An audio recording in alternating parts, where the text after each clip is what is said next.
Verse 23, then he inaugurated Joshua the son of Nun. Ve'tzav et Yehoshua ben Nun, and commanded Joshua son Nun. This may or may not be the same as the inauguration of Joshua recorded at the time Moses laid his hands upon him before Eleazar the priest and all the congregation. I say it probably is the same inauguration, but that was recorded in Numbers 27. Numbers 27, 22, and 23. So Moses did as the Lord commanded him. He took Joshua and set him before Eleazar the priest and before all the congregation, and he laid his hands on him and inaugurated him, just as the Lord commanded by the hand of Moses. The same word, tzav, is used both there and here. It means to command, to commission, to give charge, and so on. As for the command, the text makes it unclear who is actually speaking.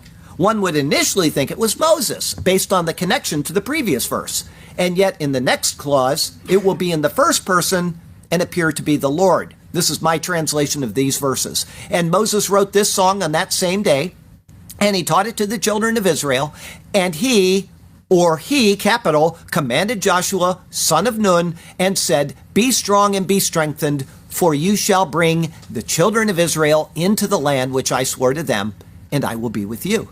This leaves several possibilities. It is Moses speaking on behalf of the Lord. That is something we have seen elsewhere in Deuteronomy. It is Moses speaking in the first clause, and then the Lord picks up in the second clause. Or, thirdly, the subject has changed from the previous verse, from Moses to the Lord in this verse. No matter which, the Lord is the understood subject of at least the final clause. For now, whether Moses or the Lord, verse 23 continues, and said, be strong and of good courage. It is the exact same words spoken by Moses to Joshua in verse 31:7. Vayomer chazak ve'amatz, and said, be strong and be strengthened. It is also what Moses said to the people in verse 31:6. However, for Joshua now, there is a difference in the next words. Verse 23 continues, for you shall bring the children of Israel into the land which I swore to them. In 31:7, Moses said that Joshua must go with the people. Now the Lord, either directly or through Moses, says that Joshua would bring the people in. Joshua is both one of the people, and he is the leader of them as well.